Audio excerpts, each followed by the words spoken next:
Sometimes we could use a little help when it comes to making and actually sticking to our healthy resolutions. Turning to your doctor could help make it a lot easier. We've got Dr. Flannery from Harbor Hospital here with us to tell us more about how important that could be. Good morning to you. Good morning, Megan. Do you work with your patients a lot when it comes to resolutions? Do you hear about that? Absolutely. In fact, I partner with my patients in that. Being a working mother myself and recently just having a newborn at home. Congratulations. Thank you so much.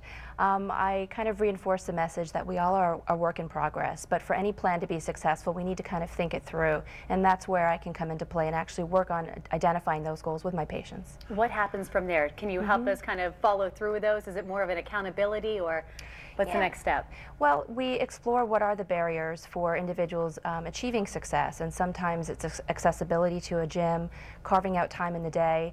A goal that many of my patients share is that they would like to minimize medications, and what we find is that even by reducing 10% of our body weight, that I'm actually even able to reduce or even eliminate many of the medications that they're currently taking, which is a great motivator for most individuals. It's so nice that you're willing to go above and beyond and help these resolutions. Do you think other doctors are as willing to give that extra time?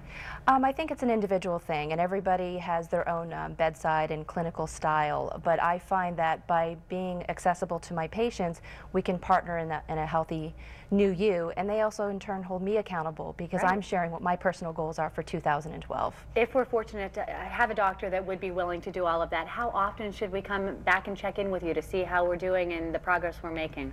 I think it varies, and I think it also has to do with any chronic medical conditions you have. For those individuals that have chronic diseases such as diabetes, hypertension, who may be on a combination of multiple medications, at least for the first couple of months, I like to see them once a month to monitor their blood pressure, monitor their glucose, and to determine if we have to actually reduce the medication so that they continue to exercise safely.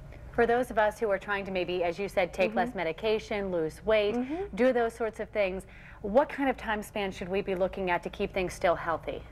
I think that we should just accept that we are all a work in progress and not to try to have any drastic, unrealistic goals, because I think that's a trap that most of us fall into, and then those changes are not sustainable over time. So it's often the little things, and it's making a commitment to a healthy lifestyle change lifelong, hopefully.